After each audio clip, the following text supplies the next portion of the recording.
रीमा शर्मा जी, कर्नाटक से। राधे राधे। राधे राधे महाराज जी। गुरुदेव, आपके चरणों में कोटि कोटि नमन। महाराज जी, मैं प्रभु की कृपा से साधना में प्रयासरत हूँ। नाम जप करते हुए जिह्वा, कंठ और हृदय में तो स्पंदन स्पष्ट प्रकट होता है, पर जब श्वास पर लाने का प्रयास करती हूँ तो ध्यान सांस पर ही लग जाता है, नाम से हट जाता है। गहरी सांस लेने या सांस को अंदर रोककर नाम लेना, इसके लिए मैं क्या प्रयास करूं महाराज जी? नहीं, नाम पर ध्यान रखिए, श्वास पर ध्यान रखिए और नाम छूट जाए तो फायदा क्या हुआ। खास बात तो हमारा लक्ष्य है नाम अधिक से अधिक हम जपें। अगर हम श्वास पे ध्यान देते हैं तो ऐसे देते हैं, राधा राधा राधा राधा राधा राधा राधा राधा राधा राधा राधा राधा राधा राधा राधा राधा राधा। ऐसा श्वास पे ध्यान क्या कि नाम ही छूट जाए? नहीं, नाम श्वास दो बिलक चलत है, इनको भेद न मोको भावे, श्वास नाम नाम ही श्वासा, नाम श्वास को भेद मिटावे, तब रोम रोम और रग रग बोले, तब कुछ स्वाद नाम को पावे। ऐसी एकाग्रता तो मुझे समझ में नहीं आ रही जो आप कह रहे हैं कि हम श्वास पर ध्यान देते हैं तो नाम छूट जाता है। नहीं, हम श्वास पर नाम चलाने का ध्यान दे रहे हैं। हम श्वास तो आपके चलाए चल रही क्या? श्वास तो स्वाभाविक आ जा रही है। हम उसको थोड़ा लंबा खींच सकते हैं, उसे थोड़ा कम समय में जो श्वास हमारी निकल जाती है उसे हम थोड़ा लंबा समय लेते हैं। तो नाम के बल से ही तो लेते हैं कि हम 10 बार जहाँ नाम था वहाँ 12 बार नाम ले लिए, 15 बार। तो नाम छूट गया तो श्वास का मतलब क्या रहा? मेरा समस्या ये है, एक ही जगह पे रह जाता है, या तो श्वास पे आ जाता है या फिर नहीं, नाम पे। हम कह रहे हैं श्वास पर अभ्यास क्या, वो तो स्वाभाविक चल रही है। श्वास तो आपके चलाए नहीं चल रही, उसको जो हम लंबा खींचते हैं तो नाम के बल से ही तो खींचते हैं। अब ऐसे लंबा खींचने का मतलब क्या? अगर हम कुंभक भी करते हैं तो हम उसमें नाम जप करते हैं ना, फिर उसका मतलब क्या रहा?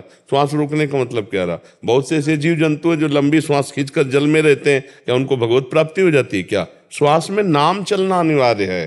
नाम अधिक चलना और श्वास को अधिक देर रोके रहना अब हमारा काम बना। श्वास को केवल रोके रहे तो बहुत से ऐसे जीव हैं, उनको भगवत प्राप्ति थोड़ी होती, मिट्टी में है, जल में है। हमारा लक्ष्य है नाम अधिक चलाना। जहाँ 5 नाम में श्वास खत्म हो जाती है वह हम 7 नाम में ले आए, 10 नाम में ले आए, 12 नाम में ले आए, तो हमारा प्राण संशोधन भी हो रहा है और अधिक से अधिक नाम जप कर रहे हैं तो हमारी एकाग्रता पुष्ट होती है।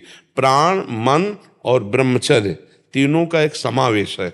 अगर हमारा प्राण संशोधन सूक्ष्म हुआ तो हमारी ब्रह्मचर्य में स्थिति होने लगेगी और मन हमारा संकल्प विकल्प रहित होने लगेगा। मन को अगर रोक पावे संकल्प विकल्प से तो प्राण सूक्ष्म होने लगेंगे और ब्रह्मचर्य में स्थिति आ जाएगी। अगर ब्रह्मचर्य को संभाल ले तो प्राण सूक्ष्म होने लगेंगे, मन शांत होने लगेगा। ये तीनों का कनेक्शन है। तीनों में से किसी एक को अगर संभाले तो तीनों संभल जाएंगे। तो सहज है, सरल है, भगवान का नाम बहुत करुणामय है। उसको हम श्वास में चलाना शुरू करें तो मन जो बार बार भागता है वो हमारी पकड़ में आ जाएगा।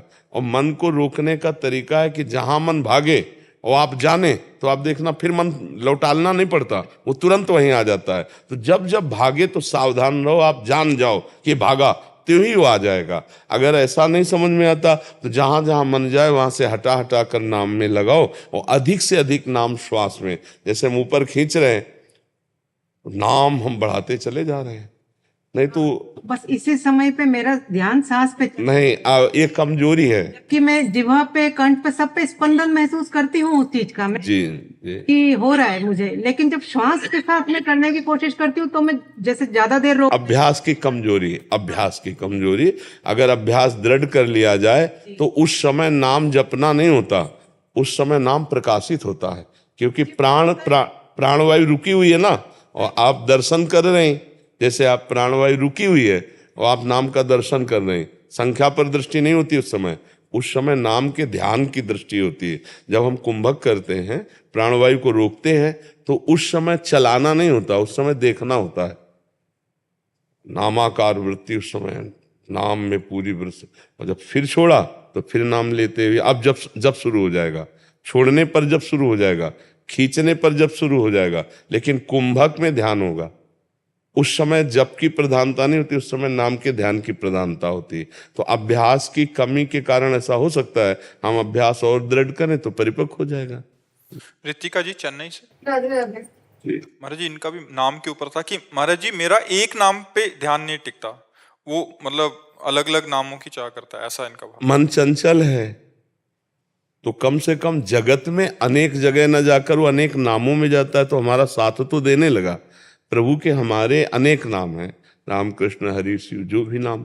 तो अब हमारा थोड़ी देर राम में लगा, थोड़ी देर राधा में लगा, थोड़ी देर कृष्ण में लगा, थोड़ी देर शिव में, तो लगा तो सत्य में लगा ना। कम से कम असत्य में चंचलता पूर्वक जाना छोड़ रहा है ना, तो ये कोई नकारात्मक बात नहीं, ये सकारात्मक बात है, ये हमारे काम की बात है। धीरे धीरे हम पहले जगत चिंतन छुड़वा के नाम में लगावें, फिर नाम में भी जो गुरु प्रदत्त है या जो प्रिय है किसी एक नाम में उसको ले आवें धीरे धीरे। ये अभ्यास के अंतर्गत है, अभी उबना नहीं चाहिए। अभी उब जाएगा अगर एक जगह लगाओगी तो उसको हमको दौड़ा देना है। थोड़ी देर राम राम जपे, थोड़ी देर राधा राधा जपे, थोड़ी देर कृष्ण कृष्ण, थोड़ी देर शिव शिव जपे, तो वो है सतनाम, भगवान के नाम है ना, तो वो सतनाम में ही है। असत संसार का चिंतन छोड़ा, अब वो पवित्र होने, और जहां पवित्र होता है तो फिर प्रीति होने लगती है। फिर ऐसी प्रीति हो जाती कि रसना कटो जो अन रटो, निरख अन फुटो नयन, श्रवण फुटो जो अन सुनो, श्री राधा जसबैन। फिर वो अन्य जाना भी नहीं चाहेगा, अभी और उसको पवित्रता की जरूरत है, तो इसे दौड़ाओ। जैसे भगवान के शास्त्र नाम है तो हम पाठ करते हैं ना, ऐसे ये 150 नाम अगर जपना चाहे तो हम इसे जपवाएंगे, क्योंकि ये संसार का चिंतन छोड़े पहले और प्रभु में जुड़े, तब मंगल हमारा शुरू हो जाएगा। तो हमको इससे उबना नहीं कि अरे 5 मिनट राम राम कहता है, 5 मिनट कृष्ण कृष्ण कहता है, ये तो ठीक नहीं। नहीं, ये ठीक है, बहुत ठीक है, क्योंकि वो संसार का जो चिंतन कर रहा था उससे हटकर प्रभु में तो लगा। प्रभु के अनंत नाम है, किसी भी नाम का उच्चारण जीव का परम मंगल कर देगा। भाव कुभाव अनक आलसहु, नाम जपत मंगल दिशि दसहु, नाम संकीर्तनम यस्य सर्व पाप प्रणाशनम। सारे पापों का नाश, कोई भी नाम, सब नाम सामर्थ्यशाली, सब नाम मेरे प्रभु के हैं, पर जब आगे चलकर प्रेम होगा तब फिर अन्य जबान से निकलना भी पसंद नहीं हो। यद्यपि मेरे ही प्रभु के रूप हैं, मेरे ही प्रभु के नाम हैं, पर सब अपरिचित हो जाते हैं। परिचय बस फिर एक में ही रह जाता है, जो गुरु प्रदत्त उपासना है, जो गुरु प्रदत्त इष्ट है, उन्हीं का नाम, उन्हीं का रूप, उन्हीं की लीला, उन्हीं का धाम, तब जाके वो प्रेम होता है। फैलने पे प्रेम नहीं होता, समिटने पे प्रेम होता है। प्रेम गलियति साकरी तामे दो न समाये, तो अभी कोई प्रेम थोड़ी हो गया है, अभी तो हम साधन पथ पे चल रहे हैं। जब प्रेम हो जाएगा तो फिर वो नाम जागृत स्वप्न सुसुप्ति स्फुरत में राधा पदाब्ज छटा, वैकुंठे नरके थवा मम गतिर नान्यास्तु राधाम बिना, नान्यास्तु राधाम बिला, मुझे कुछ नहीं बस राधा राधा राधा। वो प्रीति, अभी मन जो है जगत प्रीति से हटकर नाम में तो लग रहा है, तो प्रणाम है, नमस्कार है, धन्यवाद है कि कम से कम मन संसार से हटकर प्रभु के विविध नाम रूपों में लग रहा है, विविध नाम रूपों में।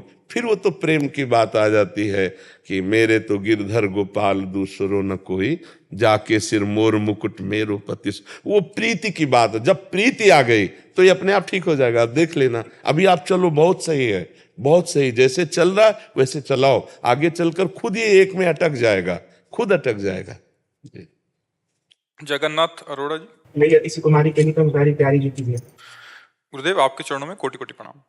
गुरुदेव सेवक जी महाराज के प्राकट उत्सव की हितमय मंगल में बधाई। गुरुदेव श्री सेवक जी महाराज जी ने सेवक वाणी के 3 प्रकरण में हित नाम प्रताप यश में कहा है कि प्रथम हृदय श्रद्धा जो करे, आचार जन जाई अनुसरे, जहां तहां हरिवंश के, रसकन की सेवा जब हुई प्रीति सहित बूझहूं सब कोई, कौन धर्म हरिवंश को, कौन सुरीति कौन आचरण, कौन सुकृत जही पावे शरण, क्यों हरिवंश कृपा करें, तब सब धर्म कहो समुझाई, संतत सकल सुनहु चितलाई, श्री हरिवंश प्रताप जस। महाराज जी इसमें सेवक जी महाराज जी कह रहे हैं कि श्री हरिवंश का धर्म क्या है, इसकी भजन की रीति क्या है, उनमें कौन कौन प्रकार के आचरण करने चाहिए आदि।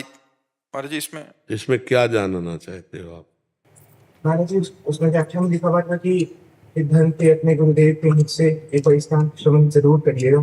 तो जब जब उसका पाठ करते थे तो आता था कि एक बार आपसे जरूर प्रत्यक्ष। पहली बात तो है कि आचार्य शरणागति अनिवार्य है, सो आपकी है। आचार्य शरणागति में तो होता है हित हरिवंश महाप्रभु, जो प्रेम के अवतार हैं, प्रेमानंदोत्पुलकित गात्रो विद्युत धाराधर कांति, प्रेम और आनंद में डूबे हुए। प्रेम नाम प्रियाजू, और आनंद नाम लालजू, जो प्रिया लालजू में डूबे हुए हैं, जिनकी कपोल से निरंतर अश्रुधारा बहती रहती, रोमांच होता रहता है, आठों पैर प्रियालाल की सेवा सुख में निमग्न है। निशिदेउष जानत ना ही सजनी, एक रस भीजी रहे, बढ़े आनंद मोद सबके, महाप्रेम सुरंग रंगी, और न कछु सुहाय तिनको, जुगल सेवा सुख पगी। निशिदेउष जानत ना ही सजनी, एक रस भींजी रहे, गोप गोपिनी आदि दुर्लभ, ते सुख दिन प्रति लहै। श्री हिताचार्य की शरण कैसे होते? बोले प्रथम हृदय श्रद्धा जो करे। भगवान ने गीता जी में कहा श्रद्धावान लभते ज्ञानम तत्परासहितेन्द्रिया ज्ञानम लब्ध्वा पराम शांति मचिरेणादि गच्छति। श्रद्धा क्या होती है? जानते हो श्रद्धा क्या होती है? जो वचन, जो आदेश, उसमें बिना विचार करके तत्पर हो जाना, उसे श्रद्धा कहते हैं। श्रद्धावान लभते ज्ञानम, श्रद्धावान को ज्ञान मिलता है। और ज्ञान का क्या करे? तत्परा सहितेन्द्रिया, जो आचरण बताया गया है तत्काल इंद्रियों को खींचकर उसी पे चलाया जाए। तो बोले कौन धर्म? हरिवंश को। कौन धर्म? हरिवंश। हरिवंश का धर्म क्या है? हरिवंश का धर्म है तत्सुख भाव। तत्सुख भाव से प्रियालाल को आठों पैर रिझाना। ये सखियां इच्छा शक्ति हैं, प्रियालाल की इच्छा ही सखी है, संधिनी शक्ति है। प्रियालाल को मिलाना ही, प्रियालाल का सुखवर्धन करना, प्रियालाल को दुलार करना, यहाँ तक कि प्रियालाल ही उनके प्राण, जीवन, मन सब सर्वस्व है। तो अब हम व्यवहार में क्या करें? जब हम व्यवहार के शरीर में हैं, तो सुख देवे को चावचित, सबसो हित निष्काम, या सुधर्म हरिवंश को नाम गिरा विश्राम। बोले कौन धर्म? हरिवंश को। बोले सुख देवे को चावचित, सबको सुख देने का स्वभाव बन जाए, मन वचन कर्म से धर्मयुक्त, सबको सुख देने की भावना। लेकिन हमारे हृदय में पलट कर कुछ प्राप्त करने की चाह न हो। सब सुख देवे को चावचित, सबसो हित निष्काम, हमारे अंदर निष्कामता हो। और हर समय नाम वाणी में सेवक शरण सदा रहे, अनत नहीं विश्राम, वाणी श्री हरिवंश की, कहे हरिवंश है नाम। या तो पद चल रहा है या तो नाम जब चल रहा है। और व्यवहार में सबको सुख प्रदान करने की भावना, या लोक परलोक की किंचन मात्र कोई चाह नहीं। चाह को प्रियालाल के चरणों में समर्पित कर दिया, इच्छा को प्रियालाल के चरणों में समर्पित कर दिया। कौन धर्म? हरिवंश को। कौन सुरीति? कौन आचरण?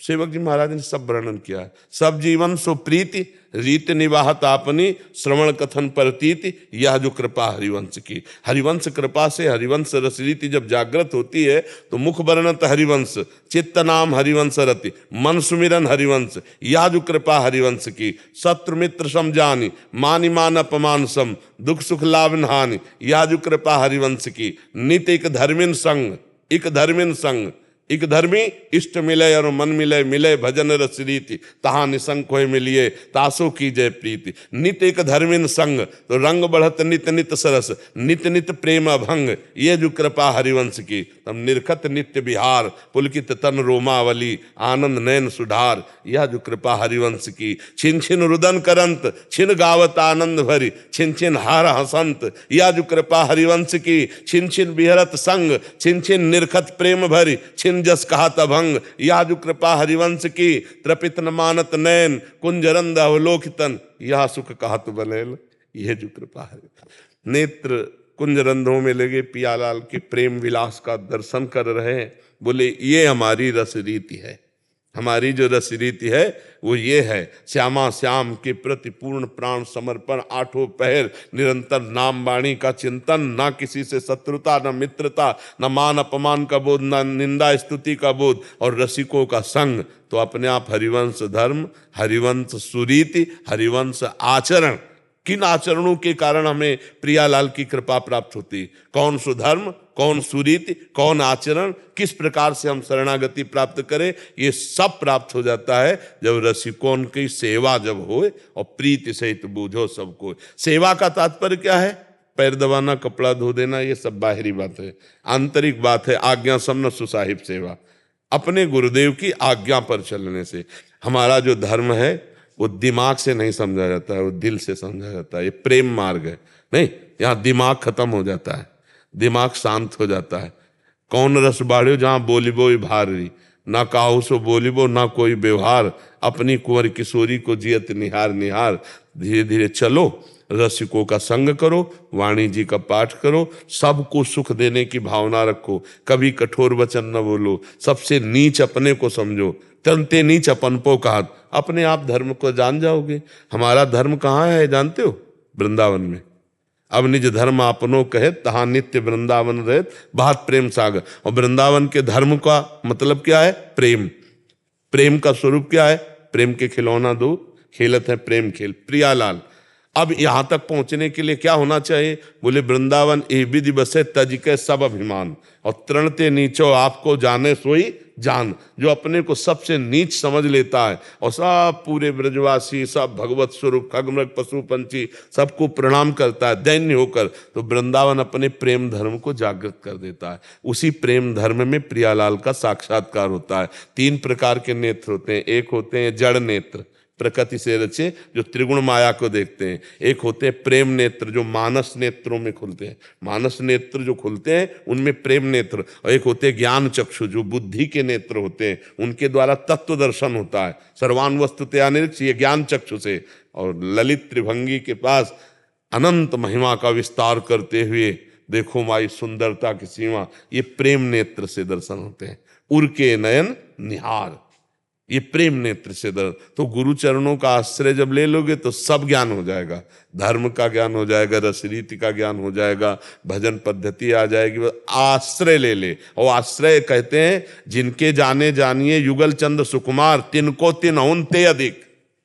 प्रिया प्रीतम से भी अधिक गुरुदेव भगवान के प्रति जिसका प्यार आ गया, क्योंकि जिनके जाने जानिए युगल चंद सुकुमार, तो फिर वो अपने आप प्रश्न नहीं करना पड़ेगा। सबसे खास बात है रसिकन की सेवा जो हुई तो पूछना नहीं पड़ेगा, वो अपने आप जागृत हो जाएगा। जो रसिक महापुरुषों से अपने चित्त को जोड़ देते हैं तो उनके चित्त में जो चलता होता है वही आ जाता है। महापुरुषन ने सब रस गायो देखिवो, ये है कि उनको हियो कहाँ ठहरानो, ता ही गहनो। पकड़ना ये है कि उनका हृदय कहाँ है। तो हृदय को तभी पकड़ सकते हो जब हृदय समर्पित करोगे। जैसे मोबाइल में नहीं होता, तुम्हारे मोबाइल में तुम अपना मोबाइल ब्लूटूथ सिस्टम खोलो तो वो पहुंच जाएगा। ऐसे ही चित्त को, मन को गुरुदेव के चरणों में समर्पित किया। समर्पित, अब जो ही कहाँ करें हम सोई आयो, इसलिए चले निज दासी, मन क्रम वचन त्रिशुद्ध सकल मत, हमसे हित हरिवंश उपासी। तो पूरा हित धर्म अपने आप हृदय में जागृत हो जाएगा। ये दिमाग से नहीं चला जाता, ये हृदय से चला जाता है। प्रेम जो है ना वो हृदय का विषय है, और ज्ञान जो है ना वो दिमाग का विषय है, बुद्धि का विषय है। यहाँ बुद्धि नहीं है, यहाँ बुद्धि तो पंगु हो जाती है। और भगवान के प्रेम मार्ग में चलने के लिए मन बुद्धि में सामर्थ्य भी नहीं है। राम तर्क बुद्धि मनवानी, कहाँ इनका। हाँ, ये कि हमारे प्रियालाल मन बुद्धि में आके बैठ जाए, प्रियालाल प्रेम स्वरूप, तो हमारे मन बुद्धि की पहुंच हो गई। नहीं, मन बुद्धि की पहुंच नहीं है तो जितना पढ़ाई लिखाई है वो सब अधूरी है। पूरी है कृपा। कृपा कैसे? दैन्य तो प्रियालाल अपने आप कृपा करके सब बोध करा देते हैं। यहाँ प्रियालाल को सुख पहुंचाना ही परम धर्म है। प्रियालाल मैं मानकर संपूर्ण सृष्टि को सुख पहुंचाना ही परम धर्म है। सर्वान वस्तु तया निरीक्ष, महाप्रभु हरिवंश चंद्र जी कह रहे हैं, ये क्रूरापि पापिनो न च सताम संभाष्य दृश्यास्य सर्वान वस्तु तया निरीक्ष परम स्वाराध्य बुद्ध। सब में मेरे आराध्य देव विराजमान, चिद चिद लक्षणम सर्वम राधा कृष्णमयम जगत। और सबके आगे झुककर हम सबको मन वचन कर्म से सुख पहुंचाएं, सब में प्रभु की भावना करें, अपने आप ही धर्म जागृत हो जाएगा। वाणी जी का गायन, नाम जप, रसिकों की आज्ञा में चलना, वृंदावन की रज का सेवन, वृंदावन में सबसे नीच अपने को समझना, और आराध्य देव से बढ़कर के हमारे दिमाग में कुछ नहीं होना चाहिए। न रुपया, न पैसा, न समाज, न रिश्ता, न नाता। आराध्य देव के समान नहीं, आराध्य देव से बढ़कर नहीं, तो अभी प्रीति जागृत हो जाए। अभी आराध्य देव बहुत छोटी जगह में बैठे हैं। अगर रसेंद्री का विषय खान पान का कुछ अच्छा आ गया तो हम भूल गए प्रियालाल। अभी हमारे दिमाग में प्रभु नंबर 1 पे नहीं आए कि प्रभु से समान कोई नहीं तो प्रभु से बढ़कर कोई नहीं। तो फिर त्रिभुवन की राज्य लक्ष्मी देने पर भी आधे पल का वो भगवत विस्मरण नहीं करेगा। ये बात समझ लो। हाँ, हरिवंश नाम बिसरे न छिन, तो श्री हरिवंश सहाय बल। 8 पहर प्रभु से बढ़कर कुछ नहीं, हर समय प्रभु का सुमिरन, अभी हित धर्म जागृत हो जाएगा। ये रसिकों के संग के आधार पर है। आचार्य शरणागति, रसिकों का संग और नाम वाणी का गायन, सबकी सेवा, अपने आप भाव प्रियालाल दे देते रीझ कर। वैसे तो सब अंग गुणहीन होता को जतन न कोई, एक किशोरी कृपाते जो कछु होय सो होय। एक लाडली जू की, और वो कृपा हम पर हो गई क्योंकि हरिवंश चंद्र जू की शरणागति मिल गई, वृंदावन धाम मिल गया, रसिकों का संग मिल गया, नाम वाणी की महिमा सुनी। अब खूब चित्त इसी में नाम वाणी में जोड़ दो, सब धर्म जागृत हो जाएगा, जो भी भाव जो भी ज्ञान सब जागृत हो जाएगा। सेवक जी नाम के ही प्रभाव से सब कुछ जान गए ना, से गढ़ा में ही श्री हरिवंश श्री हरिवंश श्री हरिवंश। तो बस हरिवंश महाप्रभु का आदेश है राधा वल्लभ लाल को हृदय ध्यान मुख नाम, सेवक जी का आदेश है हरिवंश नाम बिसरे न चिन्ह, इसलिए अपने रसिक जन राधा वल्लभ श्री हरिवंश, राधा वल्लभ श्री हरिवंश आठों पैर जपते रहते। देखो स्वामी जी के यहाँ कुंज विहारी श्री हरिदास, कुंज विहारी श्री हरिदास, बिना आचार्य कृपा के, बिना इष्ट नाम के हृदय में क्या प्रकाशित हो जाएगा। तो पूरा धर्म प्रगट धर्म जैसे जानिए, श्री हरिवंश नाम जाइए, नाम सिद्ध पहचानिए। अगर नाम चल रहा है तो धर्म है, अपने आप जागृत हो जाएगा, प्रकाशित हो जाएगा। प्रियालाल का प्रेम धर्म बड़े बड़े तपस्वियों और ज्ञानियों के लिए भी संभाव्योपि विरंचि नारद शिवो स्वयं भुआद्य नया, ये तो अपने जैसे अधमों पर कृपा हो गई है, इसलिए ये मार्ग मिल गया। तो खूब नाम जप करो, वाणी जी का गायन करो, सबकी सेवा का भाव रखो, अपने को सबसे तृण से भी नीच समझो, तो बस ये कृपा हो जाएगी। ये बुद्धि में नहीं, ये हृदय में धर्म आ जाएगा, ये हृदय में धर्म। प्रगट धर्म जैसे जानिए, श्री हरिवंश नाम जाहिए, नाम सिद्धि पहचानिए। श्री हरिवंश नाम सब सिद्धि, सवै रसिक बिलसै नौ निध्य, और भुगतै देहि न जाचहि, पूषण भरन न चिंत कराए, श्री हरिवंश विभव बिलसाए, श्री वृंदावन की माधुरी। समझ पा रहे हो बच्चा? खूब नाम जप करो, जितना नाम जप करोगे धर्म अपने आप प्रकाशित हो जाएगा। कर्नल जितेंद्र जसरोटिया जी। राधे राधे महाराज जी। महाराज जी, मैं सेना में अफसर हूँ और अपने माता पिता को चार धाम यात्रा पर अयोध्या, काशी और अब आपके पास लाया हूँ। महाराज जी, क्या कोई जीव हमेशा तुरिया पद में स्थित रह सकता है? उसका स्वरूप ही है वो। जो तुरीय अवस्था की बात कर रहे हो, वो तो स्वरूप ही स्थित क्या रह सकता है, वो तो स्वरूप ही है। जागृत स्वप्न सुषुप्ति ये हमारा स्वरूप थोड़ी है, ये तो देह भाव के अंतर्गत है ना। जो तुरीय अवस्था है, ब्रह्माकार स्थिति, वो तो हमारी ही है, हमारा स्वरूप ही है। हमें कोई साधन से उसे थोड़ी प्राप्त करना है, वो तो सिद्ध वस्तु है। ये देहाभिमान के कारण हम अपने स्वरूप का विस्मरण कर रहे हैं। तो हम ये सब दुनिया का प्रपंच साधन, ये सब नहीं, सिद्ध वस्तु हमारा स्वरूप। उसके लिए कोई साधन, कोई क्रिया से वो पवित्र थोड़ी होना है, कोई क्रिया से आनंद थोड़ी प्राप्त होना है। ये तो हम शरीराभिमान के कारण कर्तृत्व भोक्तृत्व भाव में फंस गए, इसलिए हमारी तीन अवस्थाएं बोध में आती हैं कि मैं जग रहा हूं, मैं सो रहा हूं, मैं स्वप्न देख रहा हूं। नहीं तो जैसे गाढ़ सुषुप्ति अज्ञान की अवस्था है ना, तमोगुण की, ऐसे ज्ञान की अवस्था में वो चैतन्य होता हुआ भी न सोचते न कांक्षते, न कोई सोच है न कोई चाह है, अखंड आनंद हमारा स्वरूप है। उसी स्वरूप में स्थित हुई तुरीय अवस्था को प्राप्त महापुरुष कहा जाता है। जो जागृत स्वप्न सुषुप्ति से परे है, वो अपना स्वरूप है। अब ये है कि क्रियाओं में फंसे हैं, बाह्य फंसे हैं, तो थोड़ा पहले असत क्रिया का त्याग करें, सत्क्रिया करें, फिर सत्क्रिया से निर्मल हुई बुद्धि के द्वारा हम ये देख पाते हैं कि करता नहीं है, मैं इसका भोक्ता करता नहीं हूं। मूढ़ता हटती है ना पवित्रता में, मूढ़ता में तो दिखाई अहंकार विमूढ़ आत्मा करता हम इति मन्यते, और जहाँ ये हटा और गुरु प्रसाद से इन तीनों शरीरों का राग क्षीण हुआ, स्थूल सूक्ष्म कारण, तो जो है उसका बोध हो जाता है। कोई किसी क्रिया से थोड़ी हुआ, किसी साधना से थोड़ी हुआ, वो है। जितनी धामों में पवित्रता है, जितनी तीर्थों में पवित्रता है, जितनी शास्त्रों में पवित्रता है, वो सब आप में है। आप परम पवित्र हैं। और जब आप अपने को जान लेंगे तो तीर्थी कुर्वन्ति तीर्थानि, तीर्थों में भी तीर्थत्व ऐसे ही ब्रह्मबोध संपन्न महापुरुष से होता है, और वो कोई भी प्राप्त कर सकता है, अपना स्वरूप है। पैंट शर्ट में भी वो ब्रह्मबोध संपन्न हो सकता है, ऐसा नहीं है बाह्य कोई इसका लेना देना नहीं है। ये तो ये बस अनुभव में आ जाए कि ये देह, ये इंद्री, ये मन, ये प्राण, तो मैं नहीं हूं। मेरा स्वरूप जो है अब मान लो बिल्कुल सरल भाषा में समझे तो चेतन अमल सहज सुख राशि, ईश्वर अंश जीव अविनाशी। तो अंश का मतलब होता है, एक चम्मच गंगा जल लो तो आप गंगा जल बोलोगे ना, और एक टैंकर लो तो गंगा जल बोलोगे, और पूरी धारा को ऐसे बोलो तो गंगा जल तो बोलोगे। तो जो पूर्ण का अंश है, और जिसे अंश भी कहा जाता है, वो भी पूर्ण है।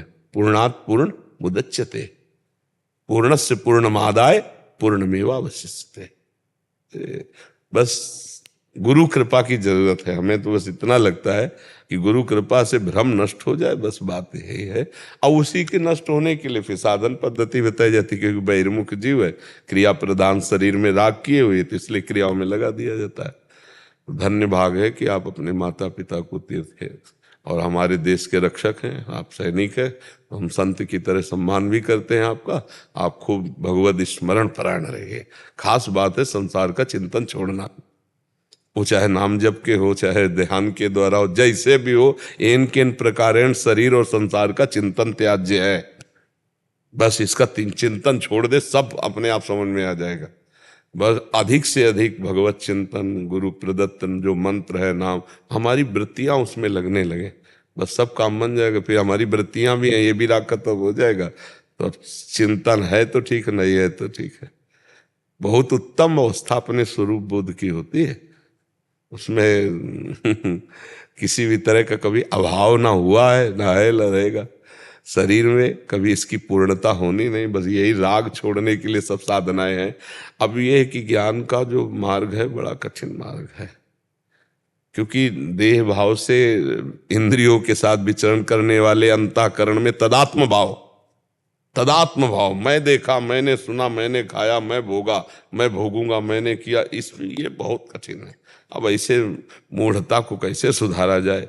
तब फिर शुरू होता है, चलो भगवान की छवि विराजमान करो, आरती करो, पूजा करो, ऐसा करो, ऐसा धीरे धीरे सत्य में लगाना उसका, तो फिर वो पवित्रता अंतःकरण में आवे ना।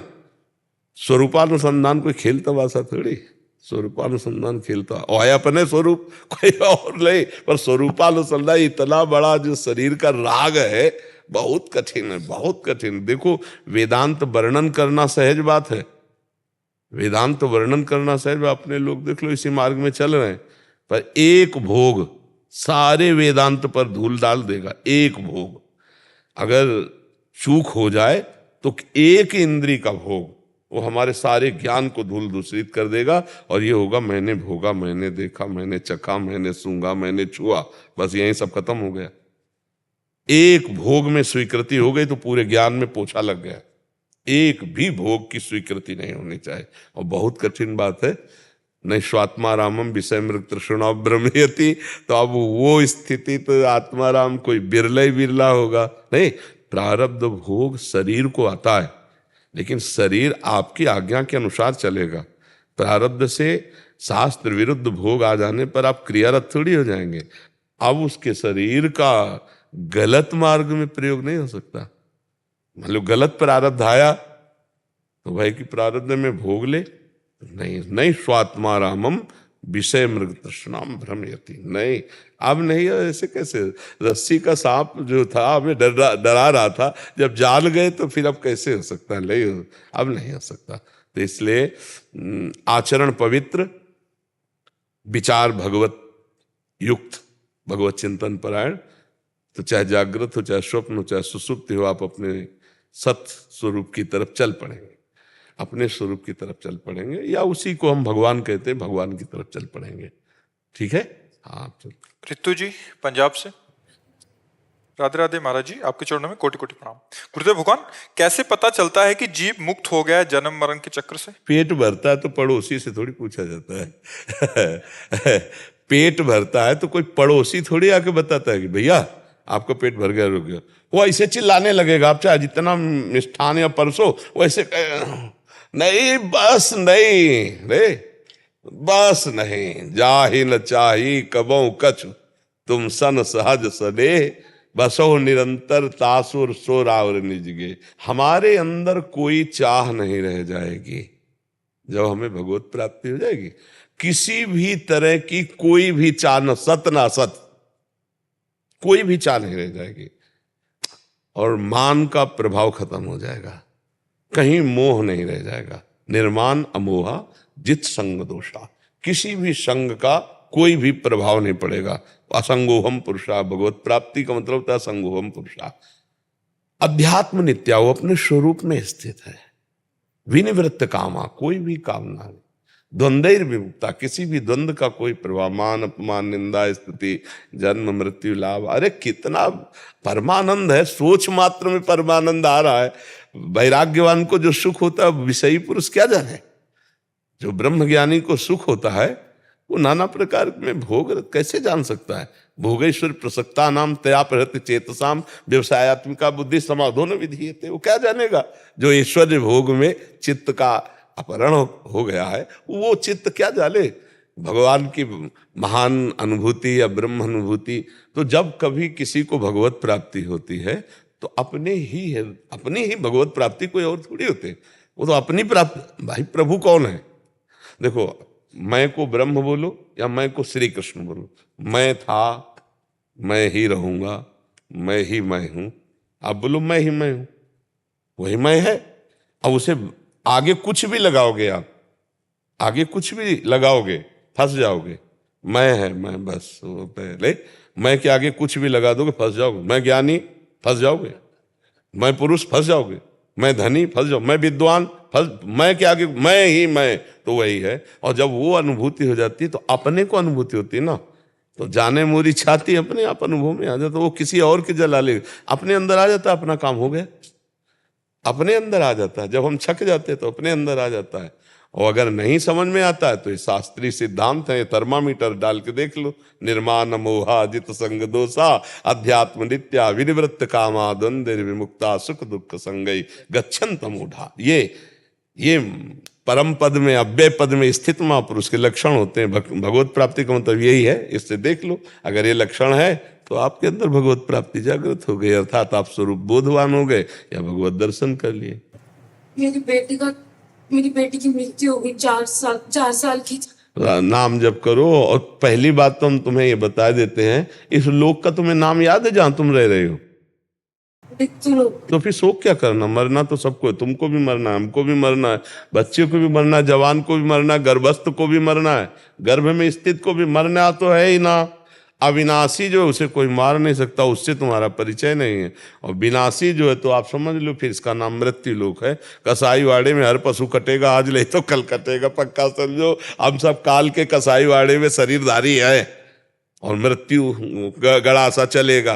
अब वो क्या रूप रखती है? एक्सीडेंट, बीमारी, ये दिल फेल हो जाना, दुनिया के नौटंकी वो रचेगी, पर होना सबकी मृत्यु है शरीर की। इसलिए शोक करने का तो विषय नहीं, काम बना लो। उसके शोक में अपना समय नष्ट मत करो। वो जीव अपने कर्म के अनुसार उतने ही समय के लिए आया, तुम्हारे रोके नहीं रुकेगा। इसलिए नाम जप करो, भगवान का आश्रय ले लो, तुम अपना मंगल सोचो। और अगर अपनी पुत्री का मंगल चाहती हो तो नाम जप करके उसको दो तो पहुंच जाएगा, उसका कल्याण हो जाएगा। जी महाराज जी कुछ कहना चाहते हैं? स्वामी जी, वो जो आपने कहा ना कि अट्रैक्शन, वो जो नित्य पूजा या कुछ उपासना करते हैं, जैसे एक फिजिकल ये होता है ना आकर्षण, वो क्यों नहीं बन पाता है? वो उसके लिए कुछ प्रभु के लिए हमारा आकर्षण, प्रभु के लिए आकर्षण, क्योंकि प्रभु के समान अभी हमारे हृदय में बहुत चीजें हैं, या प्रभु से बढ़कर बहुत चीजें हैं, इसलिए आकर्षण नहीं हो पा रहा। आप देख लीजिए, जैसे हमारे हृदय में प्रभु के प्रति अपनापन है और नंबर 1 स्थिति पे, नंबर 1 पे है, तो किसी भी स्थिति में कोई भी संसर्ग, चाहे वस्तु, व्यक्ति, स्थान, घटना, परिस्थिति, प्रभु का विस्मरण नहीं होने देगा। लेकिन प्रभु हमारे नंबर 1 में नहीं है, सेकेंडरी में और भी नीचे है। अच्छा भोजन मिल जाए तो भूल जाएंगे प्रभु को। आप देख लीजिए, पर जगत के प्रति महत्व बुद्धि अभी भी है। प्रभु के प्रति जो हमारी नंबर 1 की महत्व बुद्धि होनी चाहिए, वो ना होने के कारण आकर्षण ये हमें प्रभु से संसार का विलग कर देता है। इसकी कसौटी है, किसी भी वस्तु, व्यक्ति, स्थान के मिलने पर यदि हमारा प्रभु का विस्मरण हो जाता है तो वो वस्तु, व्यक्ति, स्थान प्रभु से भी बढ़कर हमारे लिए है। नहीं, कैसे विस्मरण हो गया? कैसे विस्मरण हो गया? तद विस्मरणेन परम व्याकुलते थे। हमारे अंदर वो नहीं है।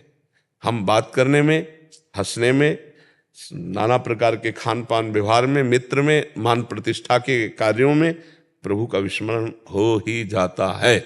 अगर हो ही जाता है तो कसौटी में हम फेल हैं, प्रभु अभी नंबर 1 पे नहीं। और जिस दिन प्रभु नंबर 1 पे आ गए तो आपसे सच्ची कहते हैं, उठते बैठते चलते फिरते खाते पीते दिमाग में वही है, क्योंकि किसी का मात तो नहीं रह गया। नहीं खान पान ते भावे है, नहीं कोमल वसन सुहावे है, सब विषय लगे ते खारा है, हरियासिक का मग्नारा है। हम भगवत स्मरण पर महत्व उस कोटि का नहीं दे पा रहे जिस कोटि का चाहिए, इसीलिए आकर्षण नहीं हो रहा। नहीं तो सच्ची मानिए 1 सेकंड के लिए विस्मरण नहीं होगा। आपसे बात कर रहे हैं और हमारे दिमाग में राउंड राउंड मच रहा है, और हम आपके माइंड में घुस करके बात करने की कोशिश करेंगे, आपको उत्तर देने की कोशिश करेंगे, लेकिन हमारे सामने नाम छाया हुआ है। जो हमारा चिंतनीय विषय है वो आपके मस्तक में हम लिख रहे हैं बार बार। ऐसा नहीं कि हम आपको देख रहे हैं या आधा घंटा से हम बात कर रहे हैं तो हम अपने प्रभु से बिलग, प्रभु की भी बात करते हुए भी हम एक क्षण भी प्रभु से अलग नहीं है, नहीं एक क्षण भी नहीं। हमारा चल रहा है राधा नाम तुम्हारे मस्तक पे लिख रहे हैं, बार बार ऐसे देख रहे हैं, बार बार बात कर रहे हैं, हमारे मस्तक में घूम रहा है, हमारे चिंतन में घूम रहा है, बात भी कर रहे हैं। क्योंकि इससे बढ़कर हमारे जीवन का कोई भी अस्तित्व नहीं है, कोई भी महत्व नहीं है। तो वो चले, अभी महत्व अगर हट जाएगा तो फिर हट जाएगा, फिर कुछ और प्रिय लगेगा तो फिर अच्छा नहीं। सबसे पहले साधक को प्रभु को बहुत ऊंचाई पर बैठाना चाहिए कि प्रभु के समान कोई नहीं तो प्रभु से बढ़कर कोई नहीं। यहाँ प्रभु से बढ़कर बहुत चीजें अभी हैं, ये अंदर की बातें हैं। बाहर से कोई कह सकता प्रभु से बढ़कर कैसे हो सकती, प्रभु ने सब रचा है, दुनिया को बवाल बता सकता है। लेकिन ये अपने लोग साधक हैं तो अपने लोग थर्मामीटर आंतरिक डालते हैं कि आपको 5,000 रुपये मिले, आप 2 मिनट प्रभु को भूल गए ना, तो 5,000 रुपये से भी प्रभु की कीमत आपकी दृष्टि में कम है। कैसे भूल गए? एकादशी स्कंद में लिखा हुआ, त्रिभुवन की राजलक्ष्मी देने पर भी जो आधे पल के लिए प्रभु को ना भूले वो महाभागवत है। मतलब हमारी स्थिति कहाँ है? तो इस तरह से हम अपने को कसौटी पे कसते हैं कि हमारे लिए प्रिय वस्तु, पदार्थ, व्यक्ति, घटना, परिस्थिति या प्रभु। अगर प्रभु तो फिर कोई वस्तु, व्यक्ति, स्थान, परिस्थिति, घटना हमको क्षोभ या हर्ष नहीं प्रदान कर सकती। ये यंग लब्ध्वा चापरम लाभम मन्यते नाधिकम तदेश। वो हम उसको सहज भाषा में समझाते हैं कि भाई 1 नंबर पे ले आओ प्रभु को, नंबर 1 पे ले आओ प्रभु को। वो एक है, एक ही नंबर है उनका, पर वो आप अभी नंबर 1 पे नहीं आए। तो इसीलिए वो खुल करके ऐसे सहज में, जिसके हृदय में बात आ गई कि नाम भगवान का, इससे बढ़कर कोई लाभ नहीं, भगवत प्राप्ति से बढ़कर कोई लाभ नहीं।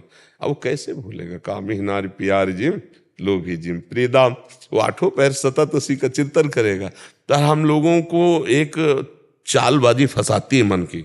चतुर वही है कि मन पहले भगवत प्राप्ति, बाद में तो सब हो ही जाएगा, पहले भगवत प्राप्ति। जब लग भगवत प्राप्ति नहीं तब लग चैन नहीं।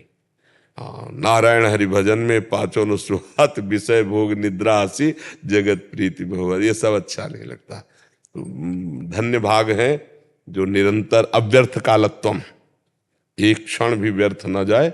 हाँ, शांतिर अव्यर्थ कालत्वम, विरक्तिर मान शून्यता, आशा बंधा समुत्कंठा, नाम गाने सदा रुचि, आसक्तिस तद गुणाख्याने, प्रीतिस तद वसति स्थले। अपने आप अनुराग जागृत हो जाएगा।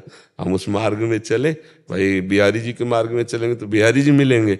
अब चले ऐसी छठी करा तो बिहारी जी कभी नहीं मिलेंगे प्रगट में, हमें इधर जाना होगा। तो हमें दिशा चयन करनी है, हमें वही गति से चलना है जिसमें हमारे महापुरुष चले हैं, जिस रीति से, जिस श्रवण कथन मनन चिंतन, तो 8 पहर अपने प्रभु का, तो फिर प्रभु समा जाते हैं दिमाग में।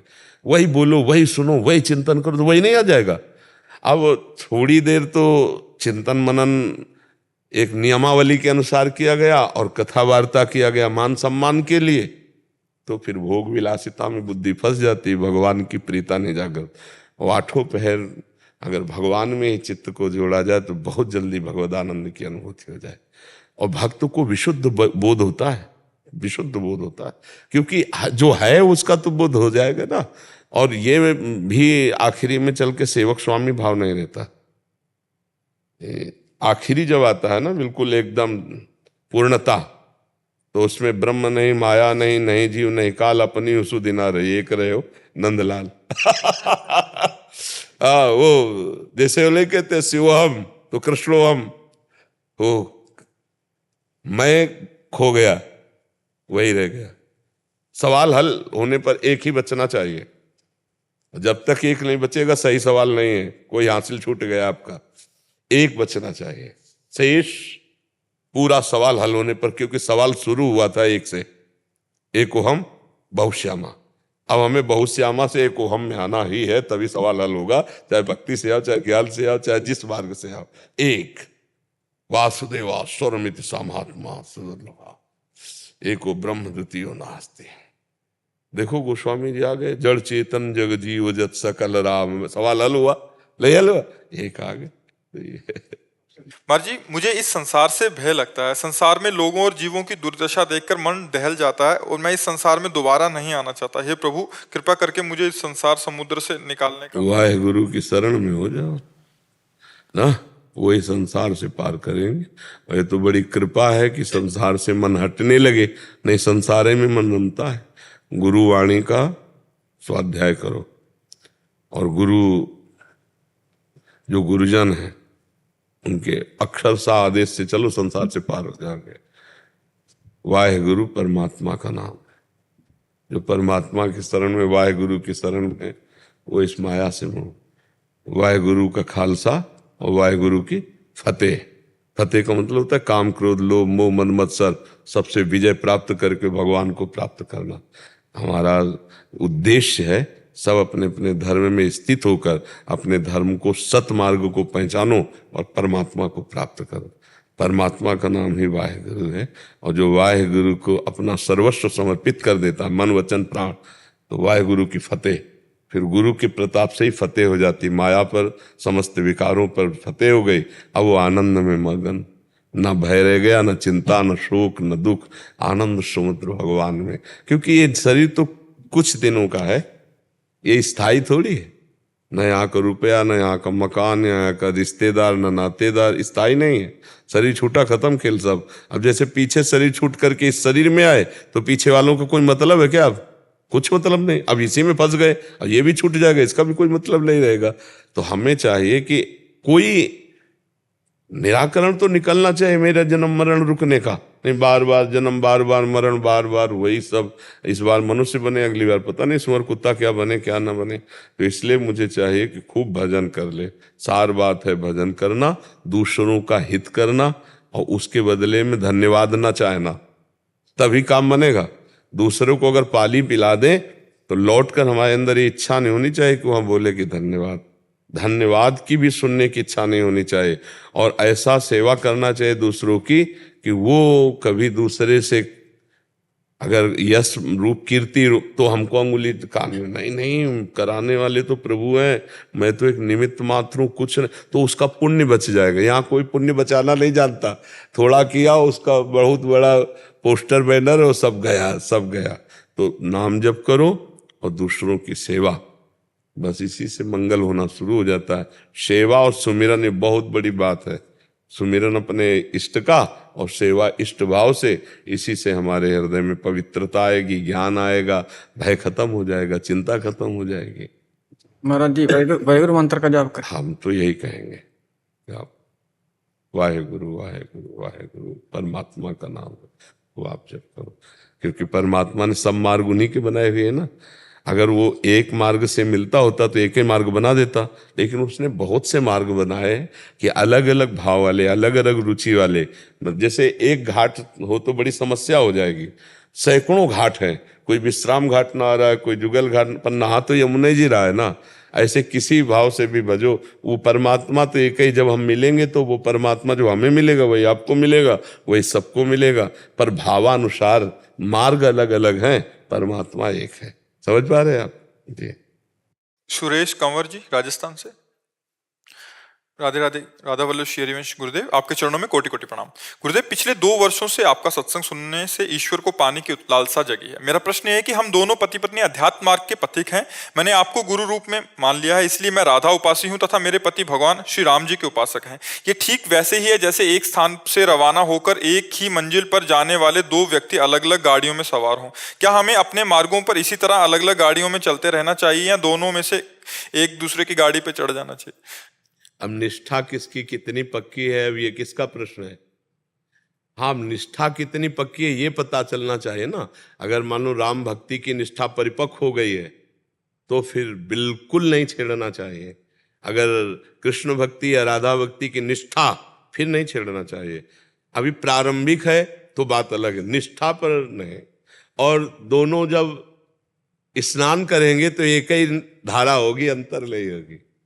घाट अलग है, विश्राम घाट मथुरा, जुगल घाट वृंदावन, केसी घाट वृंदावन, लेकिन तीनों घाटों में जब उतर कर गोता लगाएगा तो धारा एक ही मिलेगी। धारा एक ही है, वो तत्व एक ही है, उसी के अनंत नाम है, उसी के अनंत रूप हैं, कोई भेद नहीं है। आप राम कहें और आप राधा राधा कहें तो दोनों एक ही है। जो राम में विराजमान है रा, वही राधा में विराजमान रा है। जो राम में विराजमान माँ, वही माधव में विराजमान माँ है। राम ही राधा माधव है, राधा माधव ही राम है। राधा माधव का शार्ट तो राम, ने राधा का रा ले लिया, माधव का माँ, तो क्या हुआ? और राम का विस्तार करे तो रा से राधा, माँ से माधव, और वही श्याम सुंदर है। चाहे राम जी को बोलो चाहे श्याम जी को बोलो, बस बंसी और सारंग का भेद है। वही राधे श्याम है, वही सिया राम है, अंतर तो कोई है नहीं। खूब प्यार से दोनों आराधना करो, परस्पर प्रेम रखो, भगवान का नाम जप कर रहे हो, बढ़िया है। जब आनंद समुद्र में डूबोगे तो एक ही होगा, वो दो नहीं होते, वो तो है परमात्मा एक ही है। वही राधे श्याम है, वही सीताराम है, कोई अंतर नहीं है। खूब आराम से भजन करो, भेद बुद्धि न रखो, वही परमात्मा। हाँ, प्रारंभिक हो फिर एक ही आराधना हो तो और आनंद आ जाए। अब जैसे आप चाहोगे श्री जी को पहले भोग लगे, वो चाहेंगे राम जी को पहले भोग लगे, थोड़ा भावना तो रहेगी ना, पर तत्व तो एक ही है। और अगर कहीं दोनों एक ही हो जाए तो दोनों थाल सजाकर अपने ही आराध्य देव को भोग लगा रहे, ऐसा लगेगा। अब जैसे राम उपासक हैं पति और राधा उपासक है पत्नी, तो भोग बनाएंगे तो पहला उसको तो ये लगेगा पहले हमारी श्री जी पावे, और उसको लगेगा नहीं भाई हमारे राम जी पावे। तो हमें लगता है फिर 2 थाल तैयार कर ली चाहिए, एक ही साथ दोनों जगह भेजना चाहिए, नहीं तो फिर असंतुष्टता होगी ना। और वो कहेंगे कि हम तो देखो बनाया, हम अपनी श्री जी को भोग लगाएंगे, वो देखो हम कमा के लाए, हमारे पहले राम जी का भोग लगा। तो अब आपस में राम और श्याम में कई झगड़ा अपने लोग कर बैठे। बस इतना ध्यान रखना, दोनों की भावनाओं की पुष्टता हो कि 2 थाली में भोग है, आप राम जी को लगा दो, हम राधा जी को लगा रहे। अच्छा, दोनों तरफ से माल आएगा तो मिलेगा तो एक ही है, आप 2 थोड़ी हो। अर्धांगिनी का मतलब होता है बाम अंग, पति का मतलब दायां अंग। तो जब ऐसे करो तो फल तो एक ही आएगा ना, आनंद तो दोनों का आएगा। आप रबड़ी का भोग लगाओगे तो आपको पाने को मिलेगा, और आप सब्जी और रोटी को भोग लगाएंगे तो आपको पाने को मिलेगा, क्योंकि एक ही घर में तो है। पर अगर दोनों एक भाव के हो जाए तो और आनंद आ जाए। पर अगर निष्ठा बन चुकी राम जी की तो बिल्कुल नहीं छेड़ना चाहिए, क्योंकि निष्ठावान को जो दुख होता है फिर वो असहनीय होता है। जैसे होता है ना निष्ठा, अब राम जी से प्यार अंदर से जागृत हो चुका है तो जन्म जन्मों के न जाने कितने पुण्यों का फल हुआ है, अब नहीं तोड़ना। कोई गलत थोड़ी है जो, तो फिर पत्नी आप हो तो आपको सहयोग करना चाहिए राम उपासना में, कि आप खूब करो मैं आपका सहयोग करूंगी, पर हमारे हृदय में राधा किशोरी जी के प्रति जो प्रेम है मैं उसको भी नहीं छोड़ूंगी। पत्नी हूं, आपका सहयोग करूंगी, लेकिन हमारी जो आंतरिक उपासना है उस पर मैं भेद नहीं डालूंगी। ऐसे पति को सोचना चाहिए कि पत्नी हो तुम्हारा सहयोग करेंगे, पर हम अपनी उपासना में अपने, अगर दोनों दृढ़ हैं अपनी अपनी उपासना में तो, अगर प्रारंभिक है गुंजाइश है तो फिर एक ही में आ जाना चाहिए। अगर नहीं निष्ठा बन चुकी है तो फिर नहीं छेड़ेंगे, क्योंकि हमें पता है चाहे शरीर पूरा कर दिया जाए निष्ठा नहीं छोड़ी जा सकती। जैसे अब अपने लोगों का है तो गर्दन काट दो, स्वीकार, निष्ठा थोड़ी छोड़, नरक जाए स्वर्ग जाए इसकी कोई परवाह है। हाँ, प्रभु से संसार में प्यार करने वाले तो कुछ सोचते नहीं, हम प्रभु से प्यार किया हम सोचे अब प्रीति न काहू की कान विचारे, मार्ग अपमार्ग विथ मन को अनुसरत निवारे। ज्यो सरिता सावन जल उमगत, सन्मुख सिंधु सिधारे। जब भगवत प्रेम की बाढ़, तो जैसे यमुना जी बाढ़ती सावन में तो किसी के रोके रुकती, समुद्र की तरफ जा, ऐसे मन प्रभु की तरफ भाग पड़ता है। ये कितने गर्व की बात है कि जब हमारा हृदय कहे हम राम जी के हैं, हमारा हृदय कहे हम श्याम जी के हैं, हमारा हृदय कहे हम राधा जी के हैं, कितने गर्व की बात है। नहीं तो माया में समय सब नष्ट हो रहा है। ये तो पवित्र हृदय है जिनके हृदय में गर्व होता है। अस अभिमान जाय जन भूरे, मैं सेवक रघुपति पति मोरे। तो ये दोनों आनंद की बात है, खूब आनंद करो, झगड़ा मत करना। बस भक्ति में झगड़ा नहीं होना चाहिए। ले घनश्याम जी। राधे राधे। महाराज जी, मैंने 1-1.5 साल पहले ब्रह्मचर्य के बारे में प्रश्न पूछा था। आपके उत्तर ने मुझे बहुत प्रेरणा मिली। आपकी आज्ञा से मैं रोज वो उत्तर सुनता हूँ और पालन करने का प्रयास करता हूँ। इस उत्तर में आपने कहा था कि मन विषयाकार हो जाता है। 5 इंद्रियों के द्वारा भोगों में प्रवृत्त होने में ये मन का स्वभाव है। उस स्वभाव को जो रोक सकता है वही ब्रह्मचर्य। महाराज जी, मन की ये विषयाकार वृत्ति क्या होती है और इसको कैसे रोका जा सकता है? जैसे आपने जो देखा है इस अवस्था में, जो सुना है भोग संबंधी बातें, कुछ तो दिमाग में है ही ना। और पूर्व संस्कार में हम अन्य शरीरों में रहे तो हमारे संसर्ग संस्कार बने हुए हैं काम के। अब जैसे उनको जागृत करना है काम के, तो कोई मित्र आपको बताया काम संबंधी कोई बात, या मोबाइल में आपने देख ली, या कोई ऐसी बाहरी क्रियाएं देख ली, अब वो आपके काम अंदर संस्कार को जागृत करेंगे। तो अब आपके मन में वही चिंतन होगा, मैं इसे कैसे भोगूं, कैसे इस सुख को प्राप्त करूं। वो है वासना में मन, वो है तदाकार मन उसी काम में। और जहां काम जागृत हुआ तो फिर आप किसी न किसी क्रिया में उतरेंगे, और जब क्रिया में उतरेंगे तो नवीन संस्कार बन गया, फिर संस्कार से संकल्प, फिर संकल्प से संस्कार, वो फिर गंदा होते होते भ्रष्ट हो जाता है। हम पहले ही संस्कार को रोके। जहां हमारा मन किसी दृश्य को देखे हुए, किसी बात को सुने हुए, या किसी क्रिया को, तो हम वो जब हमारा मन तदात्म होने लगे उस समय राधा राधा राधा राधा राधा, उसकी सुने ना, वो सुनाएगा आपको, वो दिखाएगा आपको, वो संकल्प बनाएगा, उस समय सुने ना राधा राधा राधा राधा राधा राधा राधा, वो डिलीट हो जाएगा, वो नष्ट हो जाएगा और हम बच जाएंगे। हमें कुसंग से बचना है, हमें मोबाइल की गंदी बातें देखने से बचना है, वो बच्चे जो गंदी बात करते हैं, गंदी बात सिखाते हैं, उनसे बचना है। तो हमारे मन में जो अभी गंदे संस्कार हैं उनको हम नाम बल से नष्ट करेंगे।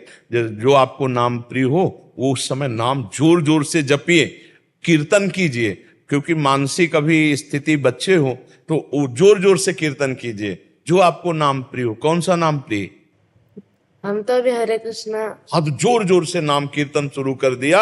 ये भगवान नाम जो है ये समस्त कामनाओं का नाश कर देता है। नाम संकीर्तनम यस्य सर्व पाप प्रणाशनम। ये जो पाप की प्रवृत्ति, कामना, वासना है, और जो पाप के हमारे अंदर संस्कार हैं, इन सबको भस्म कर देता है नाम कीर्तन। उस समय नाम कीर्तन कीजिए। जो हम चिंतन करते हैं ना अंदर अंदर, वही है तदाकार वृत्ति काम की। उसी वृत्ति का नाश करना है। समझ पा रहे हो आप? आपकी बुद्धि समझ में आ रही? हाँ। क्या और क्या जानना चाहते हो? यही था महाराज जी, विषयाकार वृत्ति क्या होती है? उसी को तो कह रहे, तदाकार। जो विषयाकार कह रहा है उसी में तदाकार वृत्ति। समझ पा रहे हो आप? और कभी ऐसे कुछ चीजें देखता हूँ मैं तो लगता है, मतलब जैसे कोई छोटा सा फैन है तो उसे और अच्छा कर देने के लिए। मैंने इसने खिलौने की दुकान में फैन देखा, उसको लगा कि वो इलेक्ट्रिक बनाऊं मैं, मोटर निकाल के उसे और आविष्कार और नया नया कुछ बनाऊं, तो उसी में मन लगा रहता है। माँ मुझे बोलता है कि वो ले लो, तो वो विषयाकार वृत्ति नहीं, वो कोई बात नहीं। उसमें देखना है कि भगवान इसमें कौन सी गुणवृत्ति प्रकट करते हैं इस शरीर में, जिससे जगत की सेवा कराएंगे। अब मान लो बालक ही है और उसके अंदर आ रही, तो उसका सहयोग करना चाहिए। वो विषयाकार नहीं। भगवान क्या क्रिया कराना चाहते हैं इससे, जगत मंगल में क्या बनाना, एक वैज्ञानिक बनाना चाहते हैं, एक नेता बनाना चाहते हैं, एक समाज प्रिय व्यक्ति बनाना चाहते। ये तो अभी पौधा है, ये कौन सा रूप लेगा तो उस पर हम नहीं जाते। हम गंदे आचरणों को रोकने पर जाते हैं। अगर ये पढ़ाई में पढ़ रहा है, विज्ञान में जाना चाहता है, उसका सहयोग करना चाहिए। पर वो विपरीत गंदे आचरणों में जाना चाहता है, उसको स्वयं आप रोकिए और उसको आप भी सहयोग कीजिए। हम धन्यवाद देते हैं, आप माता हैं और आप उसको मित्रवत, आप जो आपको मित्रवत अपनी माँ से अपनी बातें करनी चाहिए और आपको मित्रवत इसको उपदेश देना चाहिए। करता है, हाँ। संगति एकदम अच्छी है और बाहर जाता नहीं था। हाँ, इससे बहुत लाभ मिलता है। आशीर्वाद बदल नहीं, गृहस्थी में भी संत होते हैं। अगर आप इस वेश में भी रहो, अच्छे आचरण करो, समाज प्रिय व्यक्ति बनो, ये भी तो अच्छी बात है ना। जरूरी थोड़ी कि भेष धरने से ही हम संत हो जाएं। संत लक्षण होते हैं। तो आप अपनी माँ से शेयर करते रहो, जो आपके अंदर कोई भी स्फुरणा हो, और आप मित्रवत सुनकर, डांटने की जरूरत नहीं, उसे समझाने की जरूरत है। आज यही हो रहा है, माता पिता अपने बच्चों को समय नहीं दे पा रहे और बच्चे इतने भयभीत होते हैं कि माता पिता से अपनी बातें शेयर नहीं कर पाते। ये अवस्था होती है बनने और बिगड़ने की। माता पिता को चाहिए कि अपने बच्चों को बैठाल कर दोस्त की तरह, और कैसे, क्या तुम्हारी दिनचर्या चल रही, कोई तुम्हारा ऐसा गंदा चैप्टर तो नहीं है, और डरना मत, हम हर क्षेत्र में तुम्हारा सहयोग करेंगे। तब वो बालक खुलकर, अब कुछ बालक ऐसे हैं जिनसे गलतियां हो जाती हैं तो माँ से बता नहीं सकते माता पिता से, बाहर उनको ब्लैकमेल किया जाता है और वो फिर परास्त होकर के अपने शरीर की हानि सोचते हैं।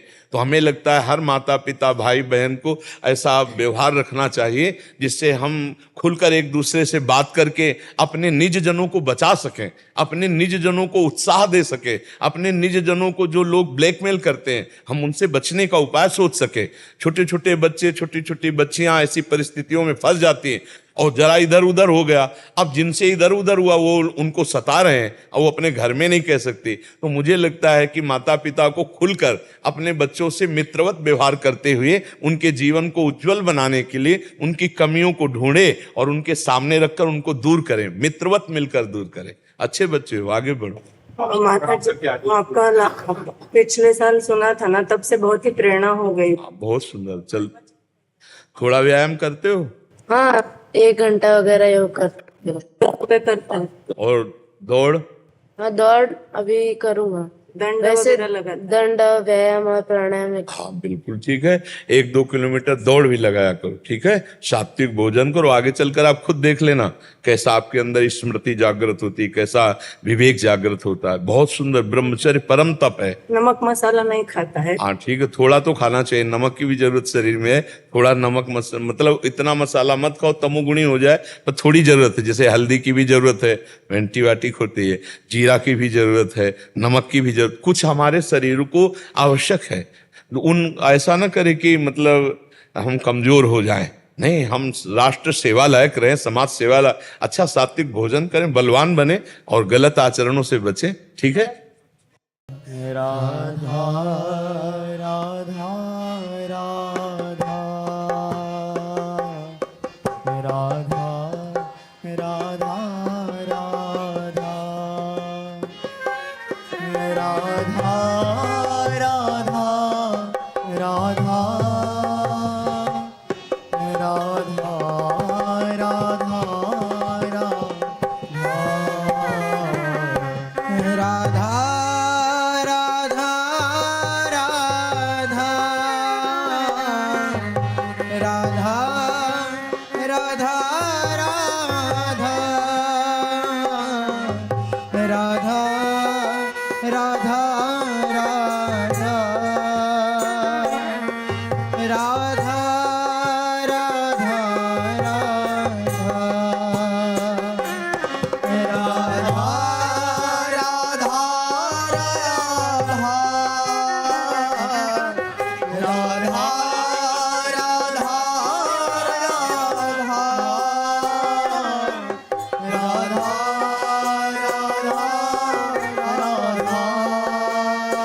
राधा राधा